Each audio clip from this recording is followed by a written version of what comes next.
প্রিয় দর্শক, আজ আমি আপনাদের এমন একটি বাস্তব ঘটনা শোনাব যেটা শুধু ইতিহাস না, বরং আমাদের জন্য একটা বড় শিক্ষা। যখন নবী সাল্লাল্লাহু আলাইহি ওয়াসাল্লাম এর ওপর জাদু করা হয়েছিল, তখন সেই লোকটি বলেছিল, আমি মুহাম্মাদের ওপর জাদু করেছি। তখন গ্রামের অনেক মানুষ ভাবত তিনি একজন সাধারণ মানুষ। গভীর রাতের অন্ধকারে ইহুদি লোকটি জাদুকরী একটি বস্তু কূপের গভীরে লুকিয়ে রাখে। এরপর সেই ইহুদি ব্যক্তি তার মেয়েকে বলল, আমাদের এটা এই কূপের একদম নিচে লুকিয়ে রাখতে হবে, এখানে কেউ এটা খুঁজে পাবে না। মেয়েটি একটু ভয় পেয়ে জিজ্ঞেস করল, তুমি কি নিশ্চিত? লোকটি বলল, শোনো আমার মেয়ে উমারা, আমি তোমাকে পুরো ঘটনা খুলে বলতেছি। আমি মুহাম্মাদের ওপর জাদু করেছি। গ্রামের মানুষ তাকে সাধারণ মানুষ মনে করে। রাতের অন্ধকারে আমি এই জাদুর বস্তু কূপের গভীরে লুকিয়ে রেখেছি। মেয়েটি আবার বলল, এটা লুকানোর জন্য ভালো জায়গা, কিন্তু বাবা, যদি কেউ আমাদের দেখে ফেলে আর যদি কূপে যাওয়ার গোপন কথা ফাঁস হয়ে যায়। লোকটি শান্তভাবে বলল, ওটা আমার ওপর ছেড়ে দাও, তুমি কোনো চিন্তা করো না, এখন আমাদের চলে যেতে হবে। এরপর গভীর রাতের অন্ধকারে লাবিদ ইবনে আসাম নিঃশব্দে কিছু জাদুর সামগ্রী নিয়ে পুরনো কূপের দিকে এগিয়ে গেল। অন্ধকার তার প্রতিটি পদক্ষেপকে আড়াল করে রেখেছিল। সে ধীরে ধীরে পাথর সরিয়ে সব জাদুর জিনিস কূপের নিচে লুকিয়ে রাখল। এভাবেই এক নীরব কিন্তু ভয়ঙ্কর ষড়যন্ত্র রাতের অন্ধকারে চাপা পড়ে গেল। কয়েকদিন পর মদিনার বাতাসে এক অদ্ভুত অস্থিরতা ছড়িয়ে পড়ল। কয়েকদিন ধরে নবীজি সাল্লাল্লাহু আলাইহি ওয়াসাল্লামের শরীরে অস্বাভাবিক দুর্বলতা অনুভূত হতে লাগল। সাহাবীরা উদ্বিগ্ন হয়ে একে অপরকে বলতে লাগলেন, কি হচ্ছে এটা? আমরা তো আগে কখনো এমন দেখিনি। আল্লাহ আমাদের সুস্থতা দান করুন। গ্রামের মানুষও বলতে লাগলো, শুনেছি মুহাম্মাদের শরীর কয়েকদিন ধরে ভালো নেই, এক অদ্ভুত দুর্বলতা দেখা দিয়েছে। হ্যাঁ, পুরো গ্রামেই এই আলোচনা চলছে, হয়তো বিষয়টা আরো ভয়ঙ্কর কিছু হতে পারে। এভাবে নানা গুজব ছড়িয়ে পড়তে লাগলো। কিছু মানুষ এই ঘটনায় মোটেও খুশি ছিল না। তারা বলছিল, যদি সব সত্যি হয় তাহলে আমরা চুপ করে বসে থাকতে পারি না। আল্লাহর প্রিয় বান্দার এই দুর্বলতা সত্যিই হৃদয় ভেঙে দেয়।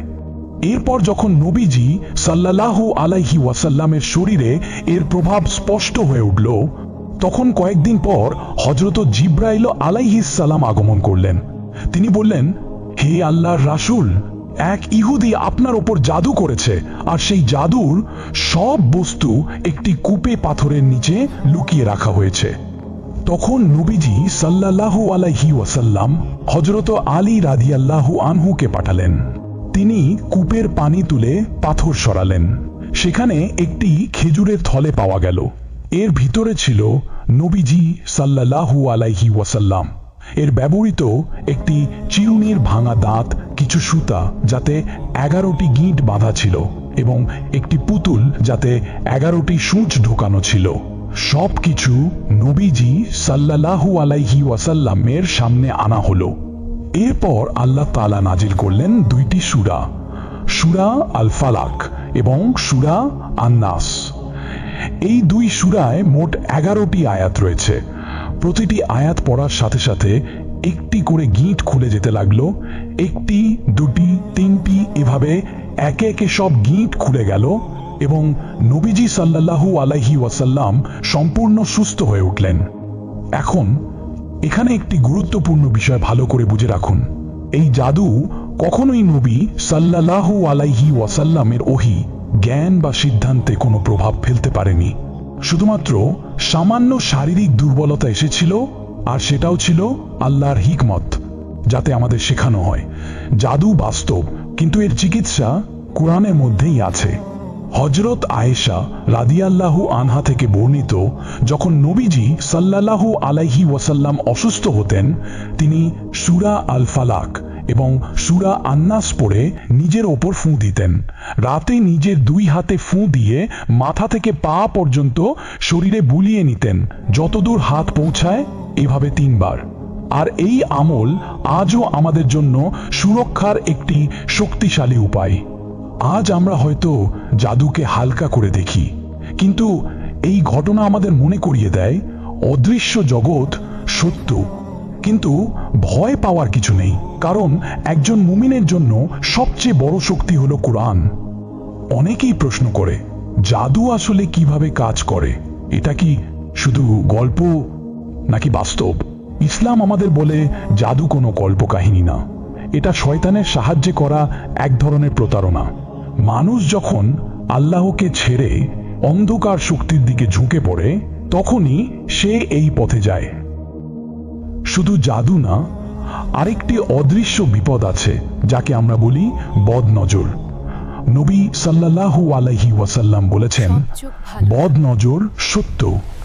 কখনো কখনো মানুষের হিংসা, ঈর্ষা অন্যের ক্ষতির কারণ হয়ে দাঁড়ায়।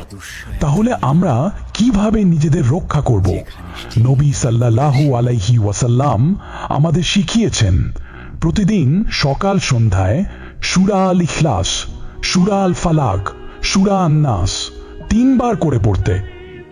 এগুলো শুধু শব্দ না, এগুলো হলো আপনার চারপাশে এক অদৃশ্য ঢাল।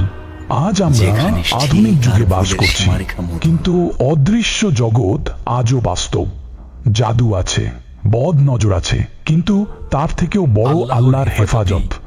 আপনি যদি আল্লাহর সাথে থাকেন, তাহলে কোনো অন্ধকারই আপনাকে স্পর্শ করতে পারবে না। কিন্তু প্রশ্ন হচ্ছে, সবচেয়ে ভয়ঙ্কর জাদু কোথায় হয়, আর কারা এই কাজের পেছনে থাকে?